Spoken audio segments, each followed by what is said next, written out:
Assalomu alaykum. Bugun biz sizlar bilan baqlajonli issiq asalli sousda tayyorlanadigan salat tayyorlaymiz. Uning uchun bizga ikkita baqlajonni uzunchoq qilib to'g'rab, sho'r suvga ozginaga ivitib qo'yib qo'yamiz. 10-15 daqiqa o'tgach, yaxshilab suvidan siqib tashlaymiz. Suvi qolmaslik kerak. Agar suvi qolsa, xamirga o'xshab qoladi va bunga biz 2 osh qoshiq kraxmal qo'shib olamiz. Kartoshka kraxmalidan men foydalandim. Iloji bo'lsa, kartoshkalidan foydalanishlaring mumkin. Yaxshilab aralashtirib qo'yamiz. Ozgina baqlajonimiz damib turguncha biz sousini tayyorlab olamiz. Bizga yarimtadan qizil va sariq bolgarskiy kerak bo'ladi. Maydalab to'g'ralgan 2 zubchik chesnok, mayda to'g'ralgan ko'k piyoz kerak bo'ladi va ukrop kerak bo'ladi.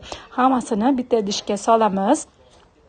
Endi 2 qoshiq soya solamiz va 3-4 qoshiq yog' solamiz.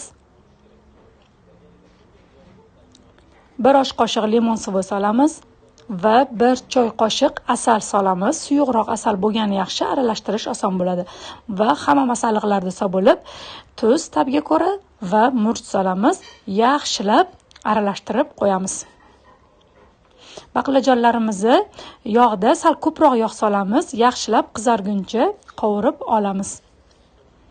Yaxshilab qovurib olingan baqlajonlarni bitta idishga solamiz. Albatta salfetkaga ustiga qo'yishimiz kerak. Salfetka hamma yog'ini shimib oladi. Va tayyor bo'lgan sousimizni solamiz. Yaxshilab aralashtiramiz. Salatimiz tayyor bo'ldi. Juda ham mazali bo'ladi. Kraxmalda pishgan kartoshka juda ham zo'r bo'ladi. Albatta tayyorlab ko'ringlar. Barchaga yoqimli ishtaha.